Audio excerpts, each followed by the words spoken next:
Hello everyone, welcome to my channel learning with RS. आज हम सीखेंगे 2 ऐसे इडियम्स जो आपको पता होने चाहिए। So let us begin the journey. The first one is hit the road. अब इसके 2 मीनिंग्स होते हैं। The first one is leave a place और अ सिचुएशन। मतलब जब भी हमें किसी प्लेस या सिचुएशन से निकलना होता है तो हम कहते हैं हिट द रोड। ऐसे ही इसका एक और मीनिंग होता है जिसका मतलब होता है to start a journey, begin something new और travel for work. It means जब भी हमने कभी ट्रैवल करना हो या नई एडवेंचर पे जाना हो तब भी हम यूज करते हैं hit the road. So in short, hit the road का मतलब है जब भी हमने किसी सिचुएशन को छोड़ना हो या प्लेस को छोड़ना हो या कोई जर्नी शुरू करनी हो या एडवेंचर शुरू करना हो। Let's learn this with examples in a better way. पहले हम लीव अ सिचुएशन या प्लेस के एग्जाम्पल्स लेते हैं। The first one is after a long day at work I was ready to hit the road and get home. इस sentence में जो person है वो वर्क प्लेस को छोड़ के घर जा रहा है, इसलिए वो कह रहा है I was ready to hit the road. The second example for this is after months of happiness, he knew it was the time to hit the road and find a better path.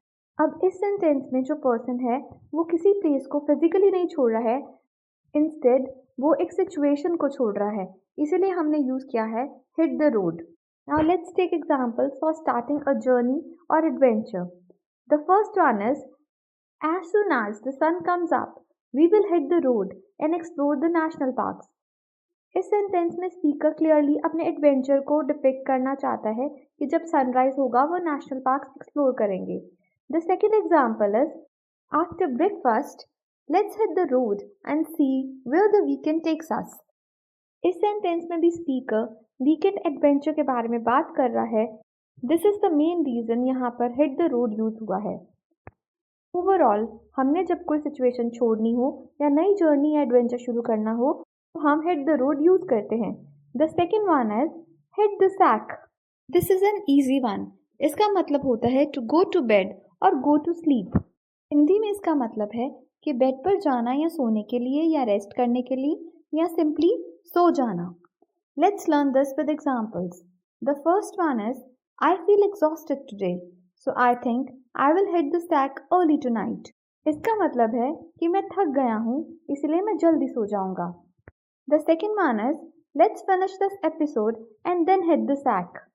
इसका हिंदी में मतलब है कि ये episode खत्म कर कर या तो हम सो जाते हैं या बेड पर जाते हैं रेस्ट करने के लिए। दोनों ही कॉन्टेक्स्ट में ये यूज कर सकते हैं। That's all for now everyone. If you like the video please give it a thumbs up और कमेंट सेक्शन में मुझे ज़रूर बताइए कि अगर आपको किसी स्पेसिफिक टॉपिक पर वीडियो चाहिए तो। Until then keep practising English. Bye for now.